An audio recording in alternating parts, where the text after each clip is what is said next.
the talisman, like the one in the painting.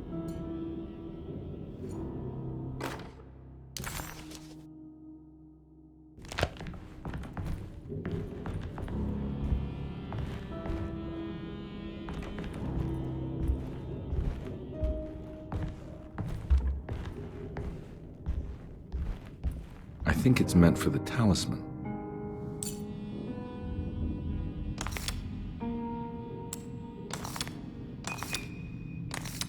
I think it needs numbers, like coordinates. Maybe there's something in Jeremy's notes.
It's showing something. A place? Where is that? Huh.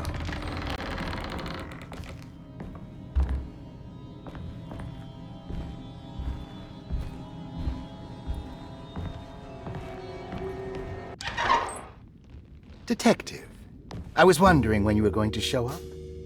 Mrs. Thompson told me you were here. I understand you are working for Jeremy Hartwood's niece. Yeah, I guess so. I mean, you're not wrong. We came here for her uncle. I didn't expect this. You are Dr. Gray, right? That's right. You don't happen to have some identification, Detective. I'm not keen on having strangers prying into my business.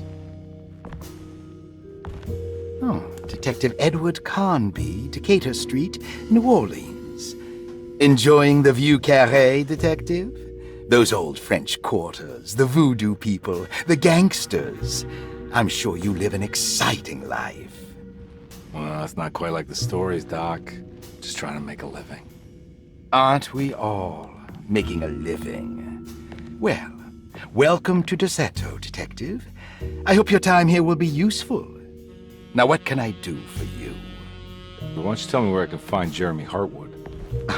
Why wouldn't that make for a short visit? I wish I could tell you, but I'm afraid I don't know. A drink, Detective? Anything brandy. Oh, you do belong in the French quarters, Detective. Armagnac or cognac? Just give me the cheap stuff. I'm not much of a connoisseur. Having low standards is not a virtue, Detective. Let me see if I can broaden your perspective. What can you tell me about Jeremy? I wouldn't want to go into details about his condition. Doctor-patient confidentiality. I'm sure you understand. Sure, but he is crazy, and he's gone missing. Why? Here, try this. Ooh, it's good. Got a bite? It's called a sidecar. The trick is not to be afraid of the tartness of the lemon. Then, for goodness sake, don't overdo the triple sec. Okay, what can you tell me about Jeremy? Well, let me think. He is an anxious man, constantly worried about events not presenting themselves according to his model of predestination. He complains about things not being carried out in the right order, and that some things simply shouldn't be. Is any of this helpful to you? Not really. I was hoping for some direction where to look next. I'm sorry. I have nothing for you then. You should talk to my orderlies. They have been looking for him for a while now. I'm sure they would appreciate your help. Yeah, I ran into Batiste earlier. Come to think of it, he might have given me a lead. Oh, excellent. So your investigation is already underway. I'm gonna go, but I'm sure we'll meet again. Looking forward to it. Safe returns.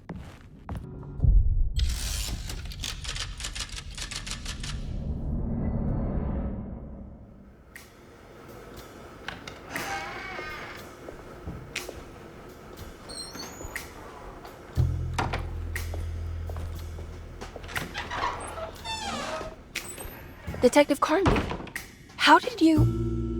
where did you go? I was just talking to Dr. Gray. You disappeared. No, it's not what you think.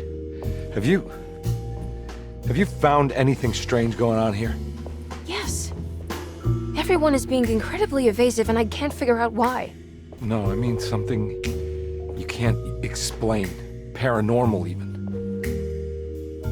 Detective, I really need you to get yourself together. I can't do this alone. Forget it. I'll figure it out. Do you want to come see Dr. Gray? No, I want to try something. With this talisman, I think I can follow Jeremy to the place he mentioned in the book. What was the name? Do you remember something Spanish? Tarawea. Yeah, that's where I need to go. Detective, are you gonna be all right? Yeah, of course. Go talk to Dr. Gray. We'll rendezvous later.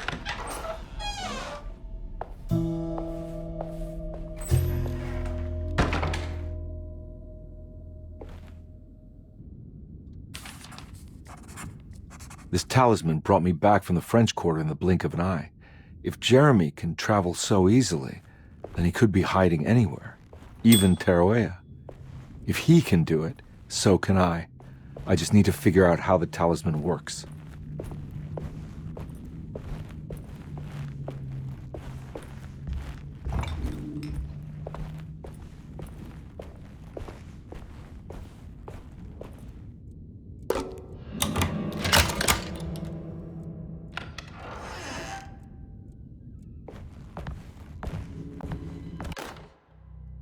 Saw your notice in the boiler room. You should know Mr. Chance won't be coming back. I got no business being in there myself, but you can take a valve from the wine cellar if you want to try to stop the steam pouring out. Be careful.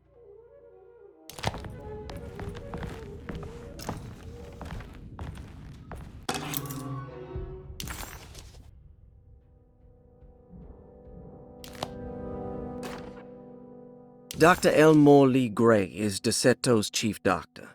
Accounting and all administrative work is handled by me, Paul Waits. Magdalena Thompson, or Mags, is responsible for the household. Jean-Baptiste and Charlotte Tabois are responsible for keeping the guests' medical regimens in check. Finally, Jack Chance is our gardener, who can occasionally be seen in the conservatory, but is for the most part busy outside. There are currently 6 guests at Derceto. Malcolm McCarthy and Ruth Tallant reside on the first floor. Jeremy Hartwood, Elisabetta Perosi, Grace Saunders, and of course Cassandra Beauregard live on the second floor.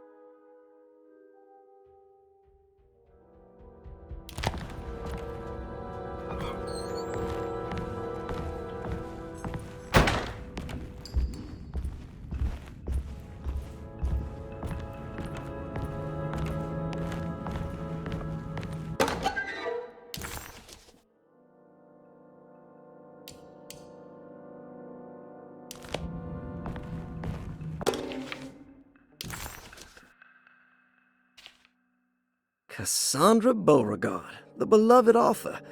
Very exciting, isn't it? What do you want to put down for reason for admission? What her agent told us. Cassandra suffers from writer's block and needs to finish her moving picture script before the end of June. Mr. Chardot suggests Cassandra's heavy use of barbiturates is holding her back and risks ruining her career. And how should we summarize her personal history? Let's keep it short. Cassandra Beauregard is a beloved crime author who managed to pull herself out of poverty and into stardom. 5 years ago, she tried killing herself by jumping off a balcony. The incident left her a cripple, and now relies heavily on her wheelchair. And for diagnostic impressions? Cassandra suffers chronic back pain following her suicide attempt. She self-administers morphine to keep herself ambulant, but has become addicted, and the desired effect is now lost. The drug abuse clouds her mind, and she is unable to focus on real life. To save herself from this insight, she instead makes up stories to fill out the gaps in her own thought process, resembling the Korsakoff syndrome. Oh, bravo, Doctor. How will you treat her? First of all, she needs to be weaned from her drug addiction, and hopefully it will resolve her compulsive lying. Then look into permanently numbing her pain in her back through surgery. Finally, deal with her suicidal thoughts. Fantastic. With such a short time before June, I really hope she gets better soon. Grace Saunders, 11 years old. Reason for admission? The mother insists on strict supervision by a proper gentleman to avoid further perversion of Grace's adolescence. Personal history? Grace's family possesses modest wealth and status. Her childhood seems ordinary, spending most of her time with private teachers and family friends. Grace's father recently passed away, leaving her mother the sole caregiver. And diagnostic impressions? Grace has trouble dealing with her father's death. She is willingly suppressing her feelings on the matter and isn't properly acknowledging the trauma she suffered. Any planned treatment? Grace needs nothing out of the ordinary. She simply needs parental guidance. Eventually, we can work on her feelings toward her father. Thank you, Doctor. I'll finish the paperwork and get her installed. Malcolm McCarthy, 54 years of age. Reason for admission? McCarthy admitted himself to Derceto, stating simply that he needs some damn rest. And personal history? McCarthy claims he used to work as a lawyer in Baton Rouge, but says he can't go into details because of some legal dispute. His background remains largely a mystery, except for the occasional clue that he drops in conversation. Huh. And diagnostic impressions? McCarthy is an anxious man and an alcoholic. He often tells half-truths due to some deep-seated inability to trust other people. And how will you treat that? McCarthy will take some time to open up. Spending time with Jack's dog or the child should be good for him. Their harmless nature will help build his sense of trust. Thank you, Doctor.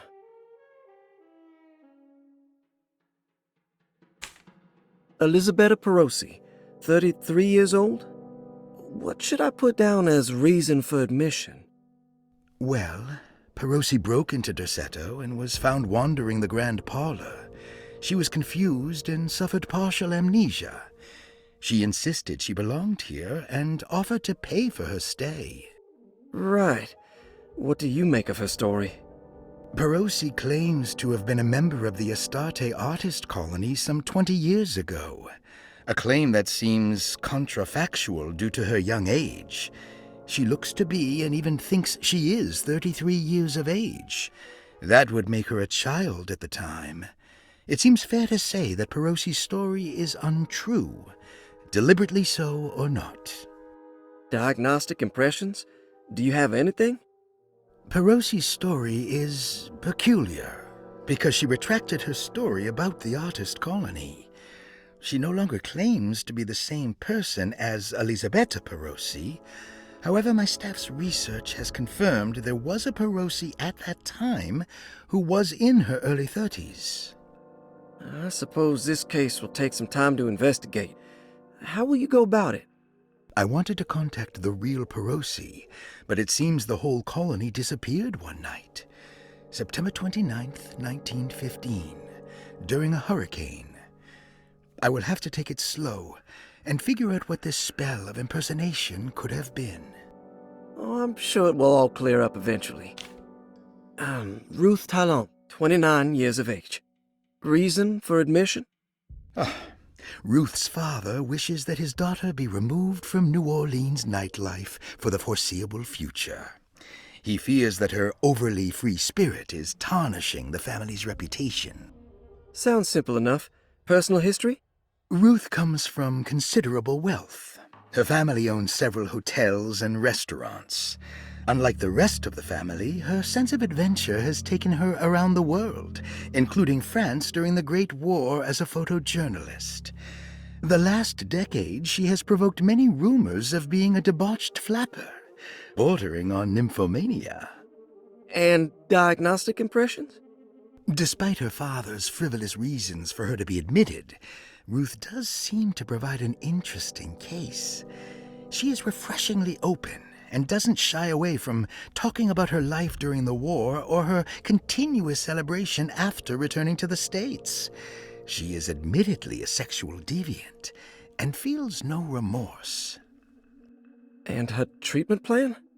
Simply staying at Derceto should do wonders for Ruth. If not, at least for her family's reputation. Ruth doesn't need to change, but with therapy I might be able to share with her some sympathy towards her family.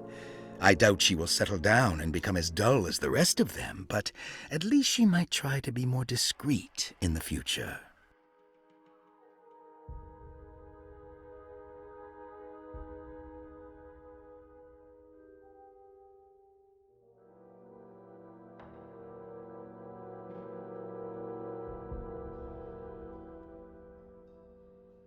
Looks like all the patients are accounted for, except for Jeremy.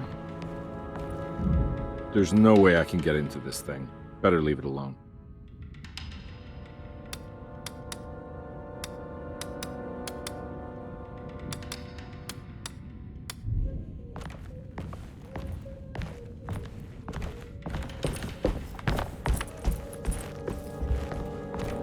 I need the key.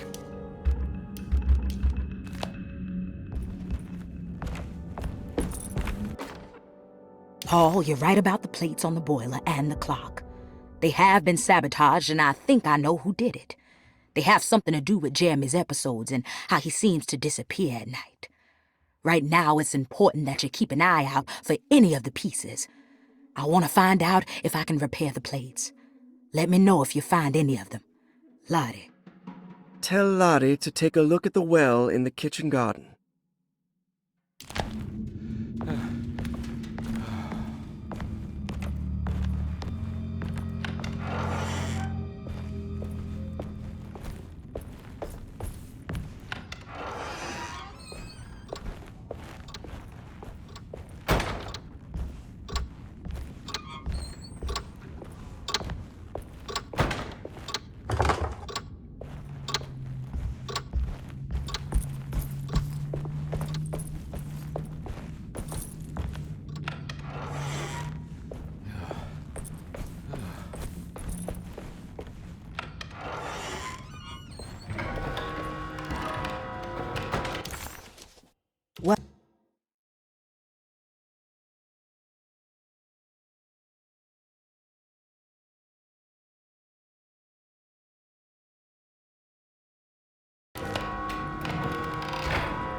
key.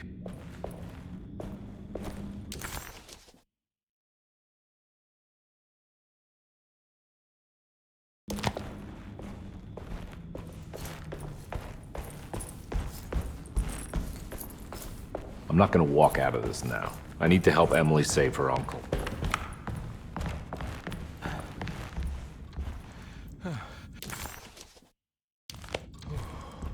Oh.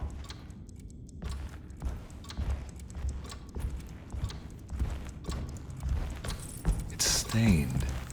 Looks like some kind. This must be the clock that Jeremy wrote about in the comment. Looks like the plate that held the talisman in the seance room. But it's broken and missing some pieces.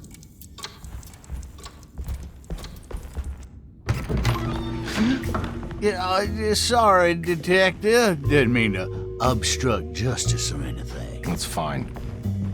You know, I'm kind of busy with my own case of a missing person. I was wondering if you've seen Grace, girl about yay high.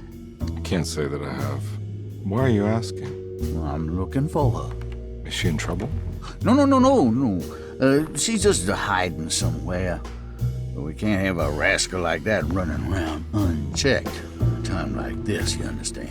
Well, I haven't seen her. Well, let me know if you find her. I'll be around. I'll keep an eye out for your man, Jeremy. You scratch my back, Detective, and I'll scratch yours.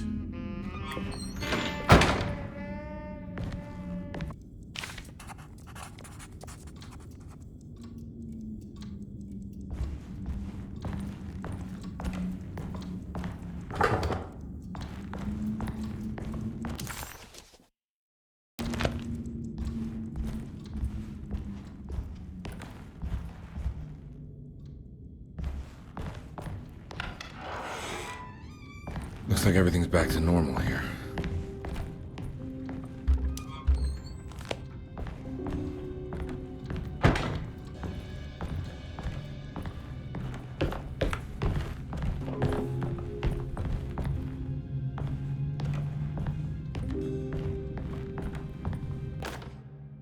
Emily's here. Emily's...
Huh. How eccentric. What are these symbols? Looks like alchemy, or star constellations.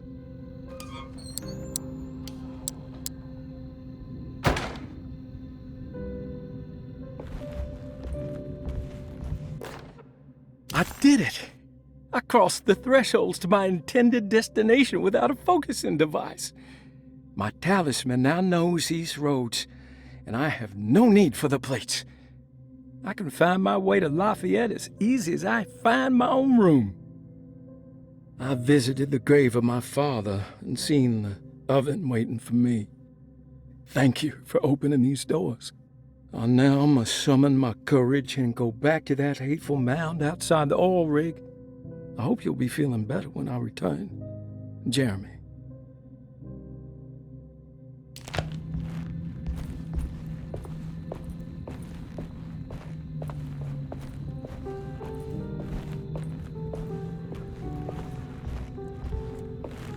Will I need to remember how to get them out again?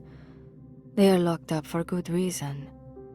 I am sure she is still able to whisper the answer in the ears of the wrong people. But not for long. I will see her burned soon enough. That black goat will be sacrificed to put an end to it all. Then it will all be over. No more Derceto, and sadly, no Astarte. Those good pirates of Pontchartrain. May you still sail the lake, until you find the shores of Hali.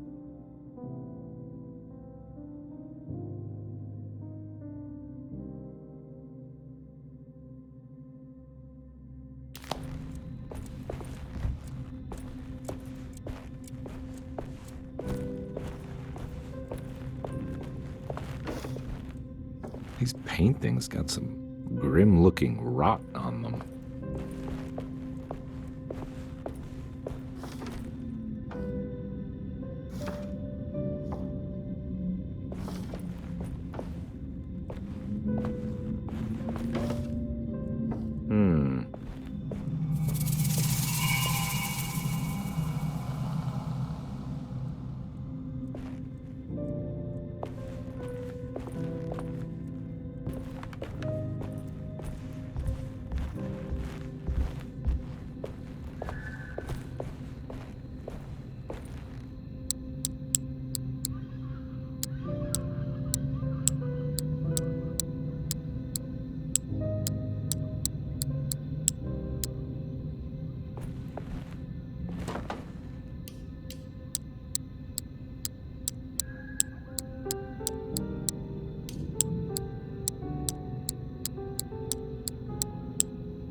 Astarte Artist Colony.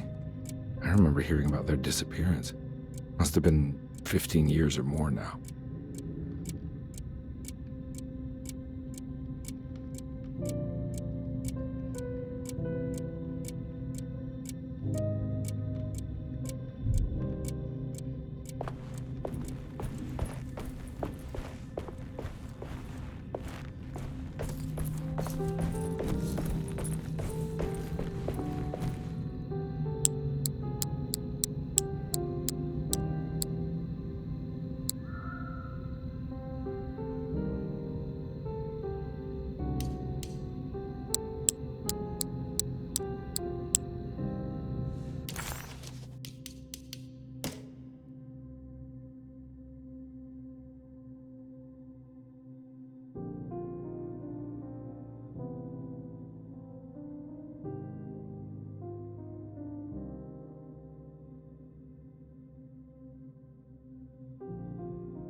Got it.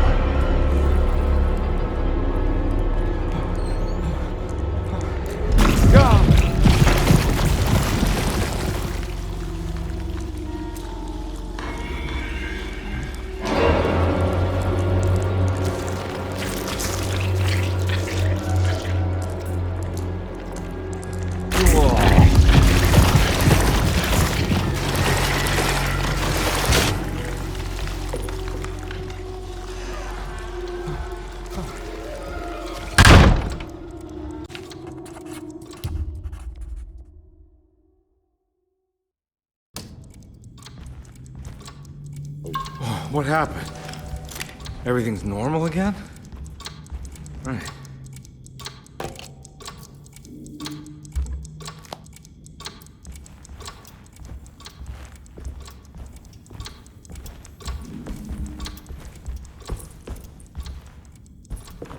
I need the key.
There's no way I can get into this thing.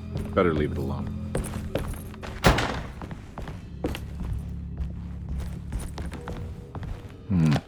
I need the key.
Lost Plantations of Louisiana, Thierry Briclot, 1917.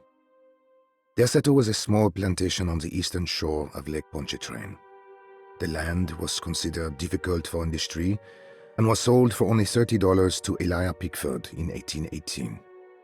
Pickford employed hundreds of workers from nearby New Orleans to clear the woods and build a small plantation mansion facing the lake with a striking Greek Revival temple facade. Derceto kept a modest production of barrique tobacco and indigo that persisted up till the Civil War. During the antebellum era, Derceto was the source of many rumors concerning voodoo and witchcraft. People who traveled the lake reported seeing people dance at night in front of bonfires, bleating and wailing. On June 17, 1862, Captain J.W. Norton of the Union Army recounts leading a raiding party from ships anchored in Lake Pontchartrain in order to seize control of Derceto and free the slaves working there. The captain was surprised to find the workers fighting back with unprecedented zeal. Norton's account describes these men and women as enraged with fanaticism. Pickford reportedly tried to placate the raiders, but was shot in the confusion. Captain Norton left the mansion burning and retreated to his ships with his men. Derceto was left in ruins for several decades. The ownership of the land was long disputed and returned to the Ledoux family in 1901. Several police reports were filed during the following years as the Ledoux tried to get rid of a camp of squatters on their land.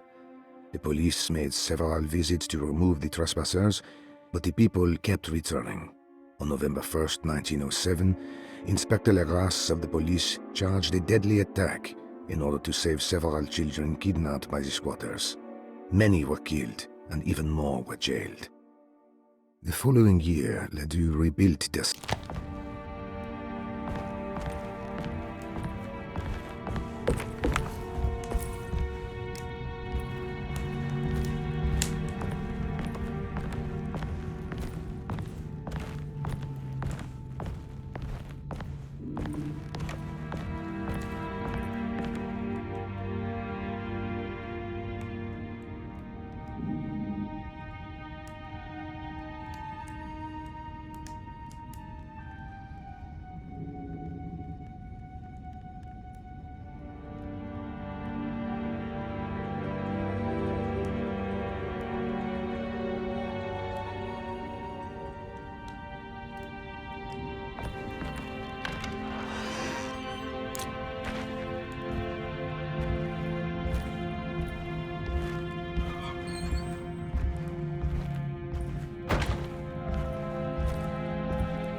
It's wedged shut.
be real.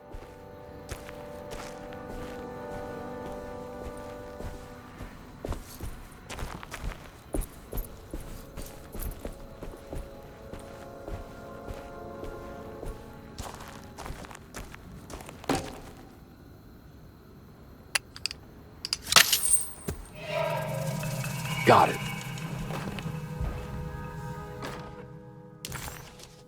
Hey.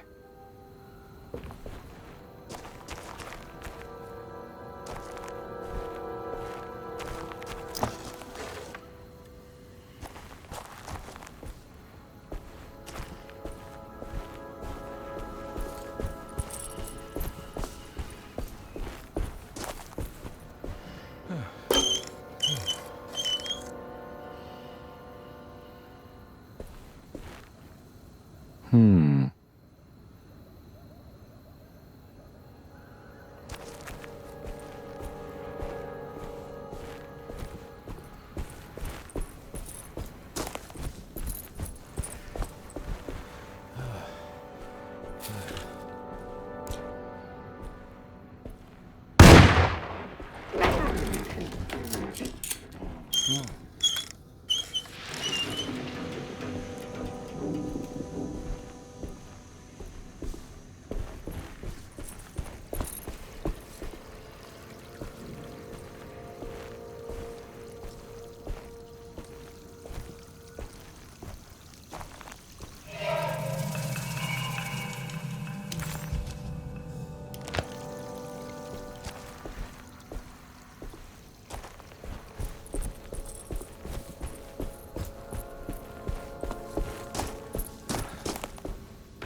I think I've seen this somewhere.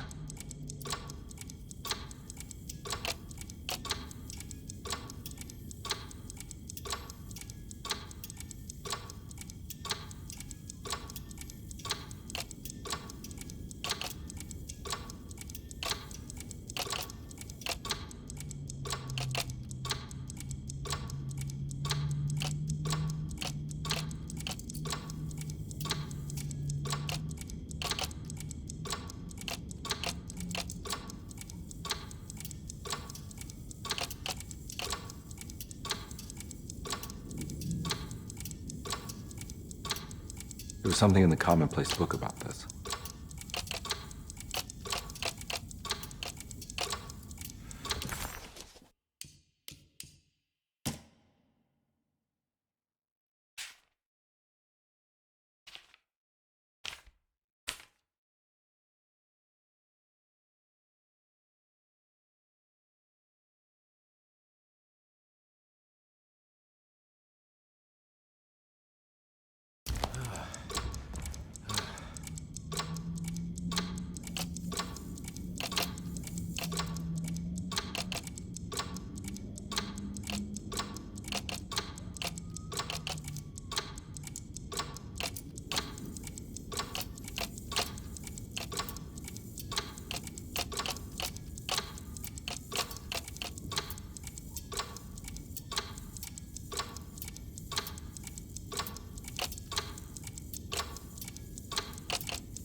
think the clock broke.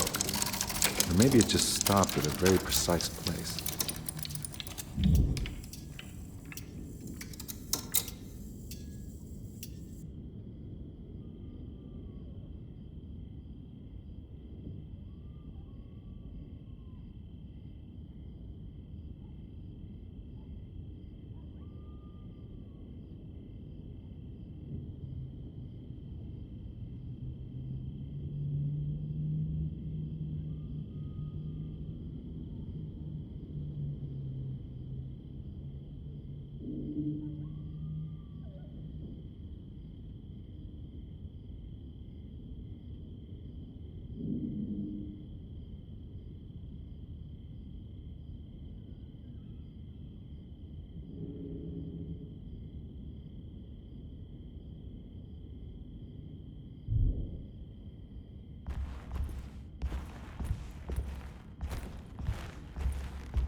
I need the key.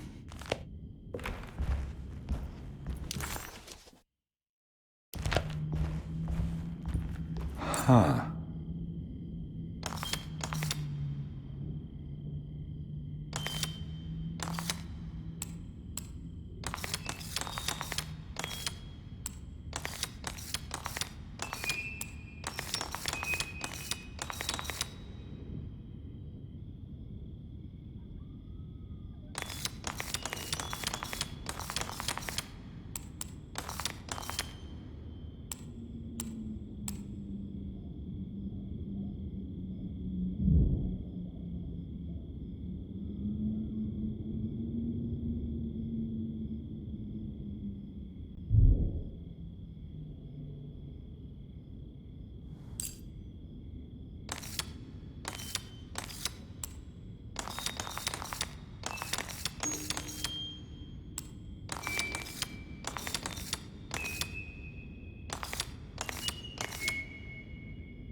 There's a picture in the black glass. It's showing me something. It's the hallway outside Jeremy's room.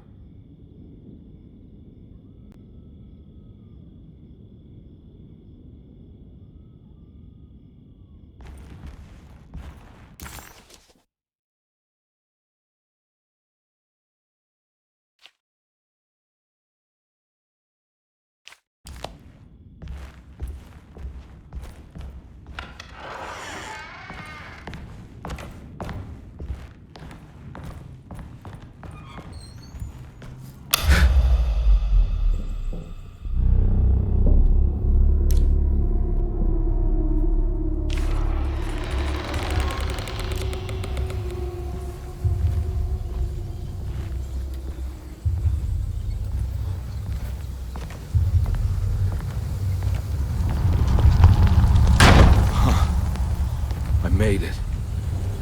I entered another one of Jeremy's memories.